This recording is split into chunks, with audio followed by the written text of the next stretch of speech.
उनकी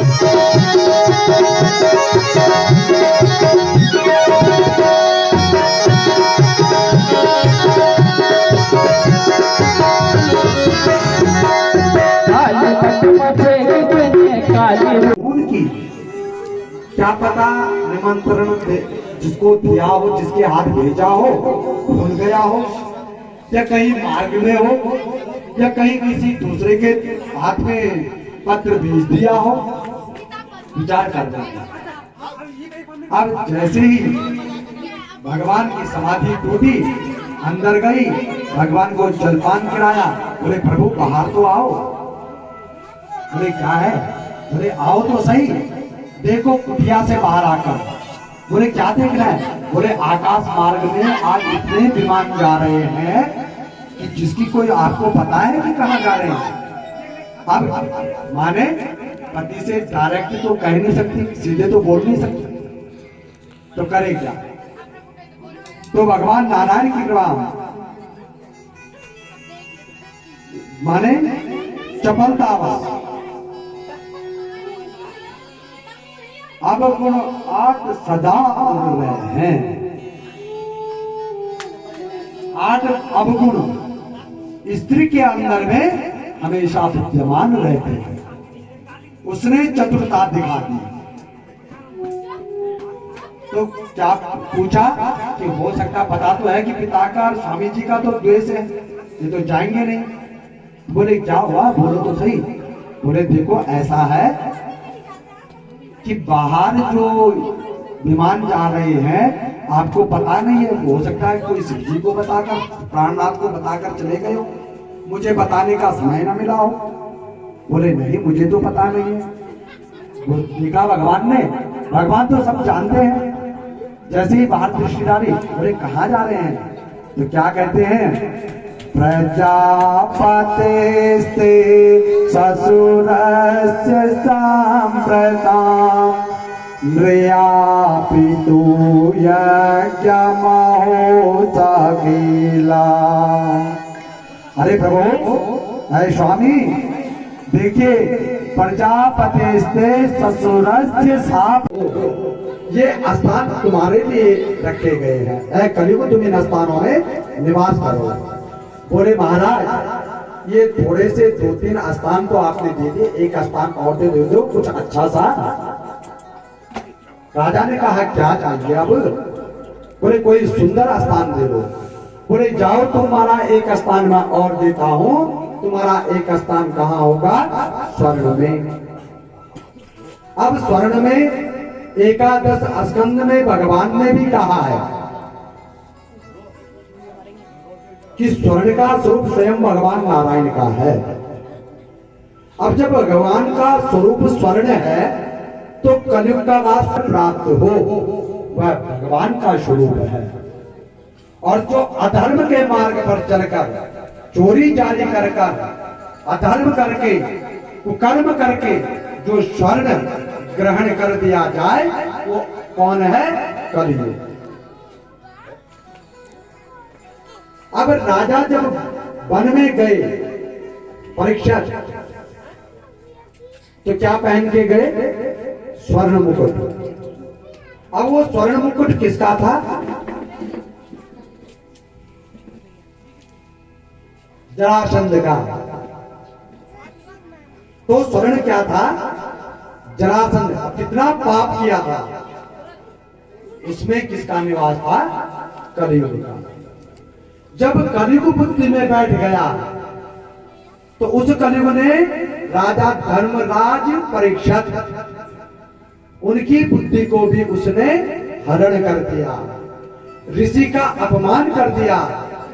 ऋषि कुमार के द्वारा श्राप मिल गया और श्रमिक ऋषि आकर के राजा को व्यर्थ कर रहे हैं। राजन, अज्ञानतावश, नादानता से मेरे पुत्र ने आपको जो है शाप दे दिया है कि आज से ठीक 7वें दिन तुम्हारी जो है तक्षक जाति के शर्त के द्वारा मृत्यु को तुम जो है प्राप्त होगी। बस इधर भगवान नारायण की कृपा से अपने पुत्र जन्मेजय जी को राजभार अर्पण किया और गंगा के तट पर आ गए। लेकिन मन में सोच रहे हैं कि मेरे पास तो 7 ही दिन है, 7 दिन में किस प्रकार से मैं जो है अपना उद्धार करूं। कल भी शायद चरित आधे दिन क्यों, 8 दिन होते, 10 दिन होते, 25 दिन होते, 1 साल होता। 18,000 श्लोकों का वर्णन, 18,000 श्लोकों का अर्थ बताना, उनको समझाना, क्या 7 दिन में क्या हम जैसे तुच्छ जीव उसको बोल सकते हैं, बता सकते हैं? नहीं। तो भगवान नारायण की कृपा से गंगा तट पर आ गए। जितने देव ऋषि राज ऋषि थे सबको एकत्रित किया, राजभार अपने पुत्र जनमेजय जी को अर्पण किया, गंगा तट पर बैठ गए। राजा परीक्षित वो सामने से आ रहे हैं। अब जैसे 8वें दिन मेरी जो है मृत्यु हो जाएगी, अब मैं क्या करूं? बोले ऐ राजा चिंता न करो, आपके पास तो 7 दिन है हमारे पास 7 ही तो है। 8 दिन जनक, 9 दिन, 10 दिन, दिन 7 ही जनक और 7 दिन का नमचन लीला इतवार, सोमवार, मंगल, बुध, बृहस्पति, शुक्र, शनि, 7 ही जनक। फिर भूमि तई रविवार, इतवार। तो ये 7 दिन में ना जाने कब वह ये जो कलियुग रूपी तक्षक सर्प है कब जो है भगवान नारायण की कृपा डस जाए, कोई पता नहीं। इसलिए जीव को जब भी समय मिले, जितना भी समय मिले, वो अपने जीव का उद्धार कर ले, अपने जीवन का उद्धार कर ले। इसका कोई पता नहीं, इन 7 दिनों में ही सारा चक्र पड़ा हुआ है। अब भगवान जो है उच्च आसन विराजमान हुए, बोले तुम जो है आसन व्यास आसन पर सुखदेव महाराज जी को आसीन किया, आरूढ़ किया और राजा परीक्षित जो है आगे बैठ करके, समक्ष बैठ करके सभी श्रोताओं के साथ में राजा परीक्षित प्रश्न कर रहे हैं, पूछ रहे हैं। और अहम को नभे कंचे ना ना तम पश्यामि यस्याहं तम ना पश्यामि हो ममा प्रभो हम मम प्रभु। संसार में ऐसा कोई नहीं है जो मेरा हो सके और ऐसा भी कोई नहीं जिसका मैं हो सकूं। भगवान नारायण। अब इधर भगवान नारायण की कृपा से स्थूले भगवतो रूपे मन संजालयेद्या, फिर परमात्मा में उस व्यापक ब्रह्म स्वरूप का स्थूल रूप में परमात्मा प्रकट करे, उनका ध्यान करे, उनका चिंतन करे। अब इस प्रकार से जब भगवान नारायण की कृपा से सुखदेव महाराज जी ने कहा तो भगवान नारायण की कृपा से कहते बड़ी ही सुंदर सुखदेव महाराज ने भगवान के स्थूल सूक्ष्म का ध्यान का वर्णन किया। कथा बहुत विस्तृत है। इधर भगवान नारायण की कृपा से राजा परीक्षित सुखदेव महाराज जी से अनेक प्रकार के प्रश्न कहते हैं। भगवान की बड़ी सुंदर महिमा ध्यान करके अब सुखदेव महाराज जी से कहते हैं कि राजा परीक्षित, ध्यान करने का जो चरित्र है वो मैंने आपको व्यक्त किया। और इधर भगवान नारायण की कृपा से राजा परीक्षित अनेक प्रकार से सुखदेव जी से प्रश्न कर रहे हैं और सुखदेव महाराज उनको उत्तर दे रहे हैं। सर्वप्रथम उन्होंने कहा कि प्रभु, भगवान ने जो है सृष्टि का निर्माण किस प्रकार से किया, सृष्टि की बात पूछी और भगवान नारायण की कृपा से इसके बीच में क्षण क्षण भगवान नारायण की कृपा से सोनका के 88,000 ऋषियों के पास सूची नैमिका सारण्य क्षेत्र में सोनका के 88,000 ऋषियों के पास इस चरित्र को कर रहे हैं। तो राजन, भगवान उद्धव की भेंट मैत्रेय जी के साथ में हुई तथा उन्होंने ज्ञान अर्जन किया। तत्पश्चात राजा परीक्षित से सृष्टि के बारे में वर्णन करने लगे। कहते हैं कि सृष्टि की रचना भगवान ने किस प्रकार से की। उस सृष्टि के प्रश्न को बड़े भाव से पूछते हैं। भगवान नारायण ने अदृश्य ब्रह्मांड जलाकार में था,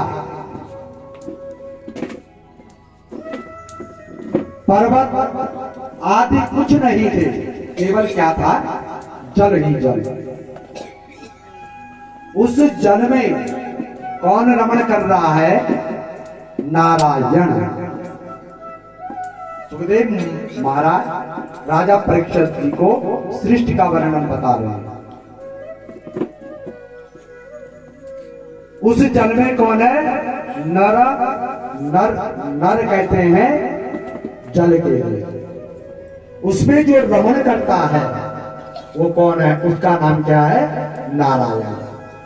भगवान विष्णु जो नारायण है वो अकेले उसमें शेष की सैया में विराजमान होकर के शेष सैया पर विराजमान है। अब इधर देवी भागवत में चरित्र आता है कि जो सृष्टि की उत्पत्ति है उसका जो उत्पत्ति का माने चरित्र है, तो जिसने इस सृष्टि को रचा वो किस प्रकार का है, उसका गुणानुवादन जीव को कैसे करना चाहिए, कैसे समझना चाहिए। भगवान विष्णु की नाभि में कमल उत्पन्न हुआ, उसमें ब्रह्मा जी का जन्म हुआ और ब्रह्मा जी का जन्म होने पर ब्रह्मा जी ने सृष्टि की रचना की। रचा है सृष्टि को जिस प्रभु ने वही सृष्टि चला है। रचा है सृष्टि को जिस प्रभु ने वही सृष्टि चला रहे हैं। जो पेड़ हमने लगाया पहले, जो पेड़ हमने लगाया पहले, उसी का फल हम खा रहे हैं। रचा है सृष्टि को जिस प्रभु ने वही सृष्टि चला रहे हैं। रचा है सृष्टि को जिस प्रभु ने वही सृष्टि चला रहे हैं। रचा है सृष्टि को जिस प्रभु ने वही सृष्टि चला रहे हैं। इसी हरा से शरीर पाया, इसी धरा से शरीर पाया, इसी धरा पे फिर सब समाए, इसी धरा। ब्रह्मा जी को क्रोध आ गया। अब जब ब्रह्मा जी को क्रोध आ गया कि मेरे ही बनाए हुए मेरे पुत्र जो है मेरे कार्य को नहीं, मेरा साथ नहीं दे रहे हैं, तो जब क्रोध आया तो उनकी भ्रुकुटी का भेदन हुआ और वहां से रुद्र भगवान का अवतार हुआ। बोले शंकर भगवान की। अब रुद्र भगवान का अवतार हुआ। बोले प्रभु क्या आज्ञा है? अब आज्ञा क्या है कि हमारा साथ तो सृष्टि रचने में अपना हाथ बटाओ हमारे साथ में। बोले ठीक है। भगवान शिव ने सृष्टि रचना प्रारंभ कर दिया। अब आप जानते हैं कि भगवान शिव की सृष्टि किस प्रकार से है। किसी का हाथ है तो सिर ही नहीं है, किसी का धड़ ही पर चढ़ रहा है, कोई बिना पैर के ही दौड़ रहा है। कोई सिर ही सिर पड़ा हुआ है, वो वैसे ही रुदन कर रहा है। विचित्र सृष्टि भगवान करने लगे।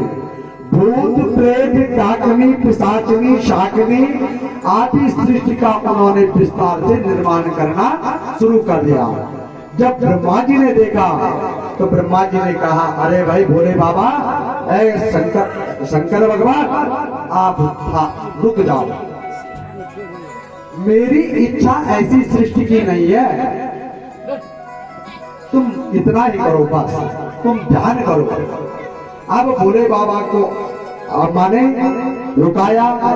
पुनः भगवान नारायण की कृपा से अब की बार ब्रह्मा जी ने फिर मानसिक सृष्टि से अपने मरीचि अत्रि अंगिरा पुलस्त्य पुलुह कर्तु भृगु वशिष्ठ दक्ष और देव ऋषि नारद जी को उत्पन्न किया। इन सप्त ऋषियों को 10 ऋषियों को प्रकट करके अपनी वाणी से ब्रह्मा जी ने परम सुंदरी कन्या सरस्वती को भी उत्पन्न किया। अब उसको भी प्रकट किया। अपनी छाया से महामुनि कर्दम जी को प्रकट किया। ये सब ब्रह्मा जी की मानसिक सृष्टि है।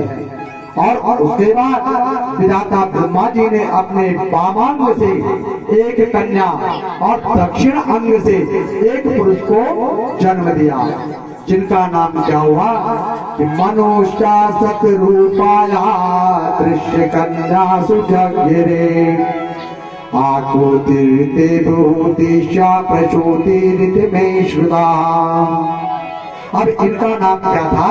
जो बाएं अंग से स्त्री और दाहिने अंग से जो पुरुष तत्व को उन्होंने जन्म दिया, उनका नाम क्या था? मनु और शतरूपा। मनु शतरूपा ही से हमारी सृष्टि की, मानवीय सृष्टि की रचना का विस्तार हुआ। तभी तो हमें मानव कहते हैं। कोई तो सुनने में आता है, कोई कहते हैं कि हमारे जो पूर्वज थे ना, वो कौन थे? वनमानस। बंदरों को अपने पूर्वज मानते हैं। तो क्या हमारे पूर्वज बंदर थे? हमारे पूर्वज कौन थे? मनु महाराज जी। और मनु महाराज जी के द्वारा ये हमें जो है मनुस्मृति का ज्ञान प्राप्त हुआ। मनु स्मृति के नाम से ही हमें क्या कहते हैं? मनुष्य। अब मनु महाराज के पुत्र जो थे, कहते हैं जो लोग हमें मनुवादी कहकर पुकारते हैं, इसका मतलब वह अपने को मनु पुत्र नहीं मानते। वह अपना स्वयं हिसाब लगाएं कि वह अपने को किसकी संतान मानते हैं। कौन? जो अपने को जंगली जानवरों से जोड़ते हैं। तो आज की स्थिति जानवरों पर भी घटित हो ही रही है। जानवरों की तरह हमारी भी आदतें हो चुकी हैं। शुद्ध अशुद्ध, प्रिय अप्रिय, सत्य असत्य का कोई भान नहीं है। तो ये पशुपति ही व्यवहार तो है हमारा। भगवान नारायण की कृपा से मनुष्य शत्रुपाया कृष्ण कन्या सुलग आकुतिर देव उद्दिशा पशु तीर्थ में शुदा। मानव मात्र मनु के पुत्र है। मनु शत्रुपाल से 5 संतानों की उत्पत्ति हुई और 3 पुत्री, 2 पुत्रों का उनका जन्म हुआ। आकुति, देवहूति, प्रसूति तथा 2 पुत्र प्रियवर्ती और उत्तानुपात 2 पुत्र उनको प्राप्त हुए। ये ब्रह्मा जी से प्रार्थना की, हे भगवान, सृष्टि का विस्तार मैं तो करना चाहता हूँ, पर कैसे करूँ? क्योंकि सृष्टि की माने सृष्टि का विस्तार करने के लिए क्या चाहिए? मुझे पृथ्वी चाहिए। अब ये पृथ्वी कहाँ से लाऊं? कोई स्थान तो चाहिए। इस जलाशय में बुद्धि से न पति के साथ में द्वेष हो और न माता पिता के लिए कोई दुर्वचन निकले। प्रजापति बोले, देवी जाना तो मैं भी चाहता हूं, पर वहां से निमंत्रण नहीं आता। बोले तो क्या हो गया? पितृद्वार, देवद्वार, गुरुद्वार और तीर्थ द्वार, इन स्थानों में बिन बुलाए चले जाना चाहिए। यहाँ कोई ये बोले कि माने ग्राम खदगेड़ में श्रीमद् भागवत हो रहा है फलाने के घर में, और हमारे लिए निमंत्रण नहीं दिया, हमारे लिए निमंत्रण नहीं दिया। अरे निमंत्रण नहीं दिया है तो तुम उसका उद्धार करने के लिए थोड़ी जा रहे हो, जाओगे तो अपना उद्धार करने के लिए भगवान के मंदिर में बद्रीनाथ पंडितूला कभी चिटिया कर देंगे आप बद्रीनाथ दर्शन करते हैं, हरिद्वार में गंगा जी कभी चिटिया आमे मडूब के लोग होते हैं। जब श्रद्धा हो जाए, जब मन में आ जाए, तब भगवान की कथा सुनने चले जाओ, चाहे बुलाए चाहे ना बुलाए। और जो इस प्रकार के भाव से कथाएं श्रवण करने के लिए जाते हैं तो यह लोग सुगम मुक्ता क्या कहते मोक्ष मवाप्त, अंत में वह मोक्ष की यह लोक में सुख भोग करके और अंत में मोक्ष की वह जीव प्राप्त कर लेता है, चाहे कहीं भी हो कैसे भी हो।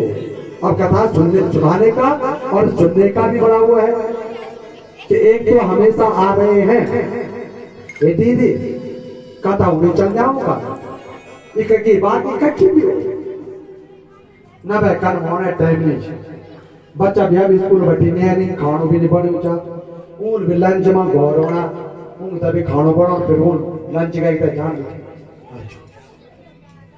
गृहस्थ में कितना, लेकिन कह दिन तू है सकता क्यों लंच पहले तैयार करे जोर सौसला कहते इन भी है सकता कि चला आदमी तो जानो मौका मिल जाओ।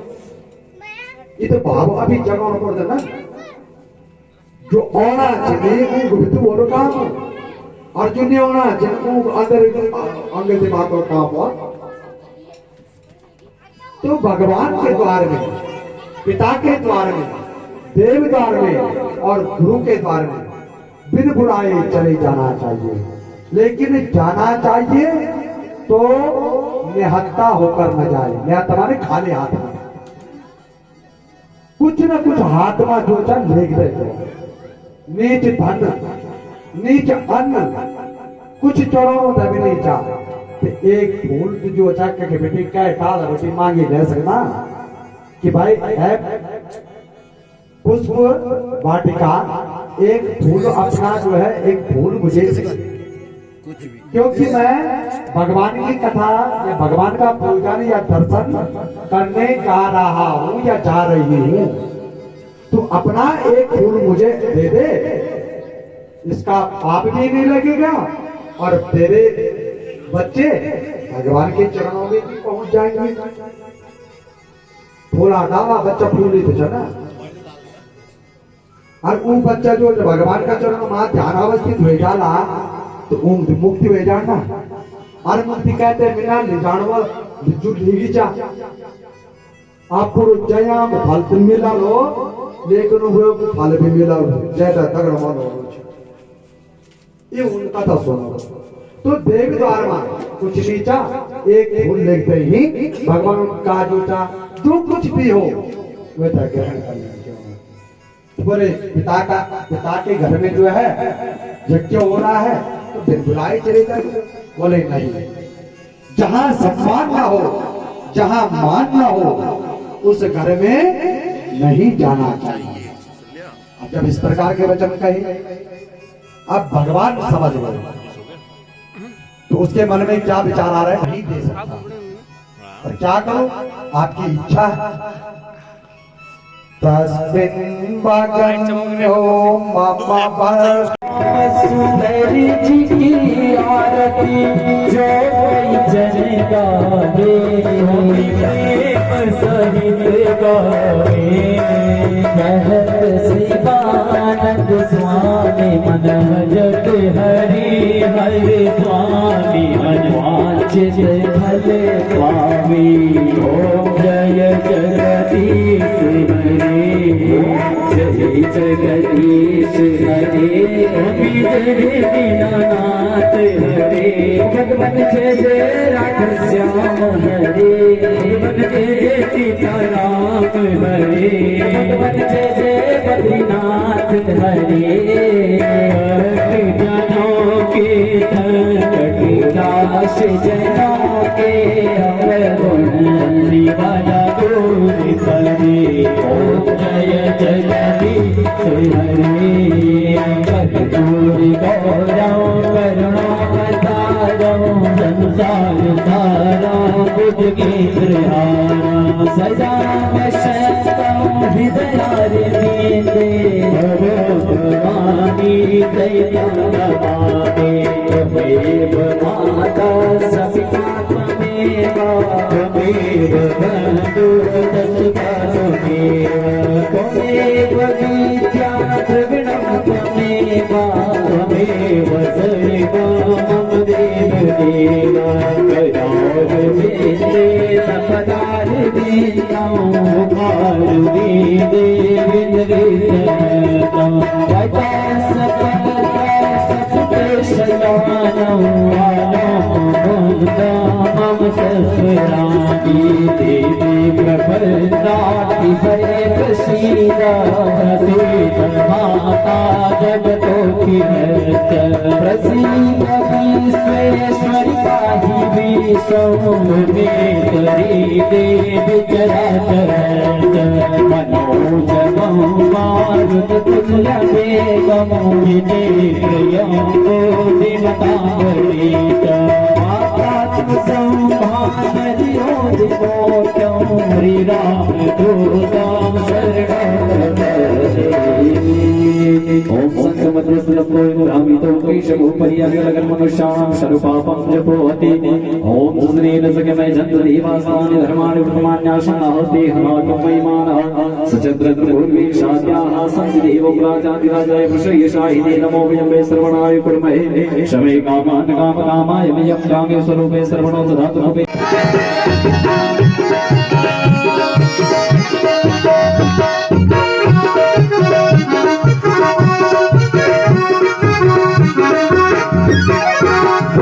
जो मंदिर तेरो किसके ढंगारे जो मंदिर तेरो किसके ढंगारे जो मंदिर तेरो किसके ढंगारे जो मंदिर तेरो किसके ढंगारे अड़गट का बीज बते फूल सजाए अड़गट का बीज बते तो सजाए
काली